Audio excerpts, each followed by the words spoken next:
చేనేత కార్మికులకు ప్రభుత్వం 200 యూనిట్లు ప్రకటించింది, కానీ అమలు చేయలేదు.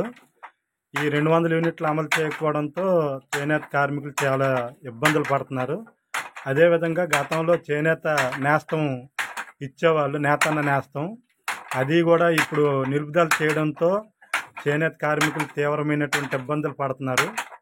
కాబట్టి ప్రభుత్వం నేతన్న నేస్తాన్ని వెంటనే పునరుద్ధరణ చేయాలి. అదేవిధంగా చేనేతకి ఇస్తానన్నటువంటి 200 యూనిట్లని కూడా వెంటనే అమలు చేయాలనేసి ప్రభుత్వాన్ని మేము కోరుతున్నాం. అదేవిధంగా చేనేత సహకార సంఘాలకు రుణమాఫీ ప్రకటించి చేనేత సహకార సంఘాలను కూడా ఆదుకోవాలి. చేనేత సహకార సంఘాల వద్ద ఉన్నటువంటి ఉత్పత్తులు ఏవైతే ఉన్నాయో అవి ప్రభుత్వమే కొనుగోలు చేసి చేనేత సహకార సంఘాలను, చేనేత కార్మికులను ఆదుకోవాలని డిమాండ్ చేస్తున్నాం.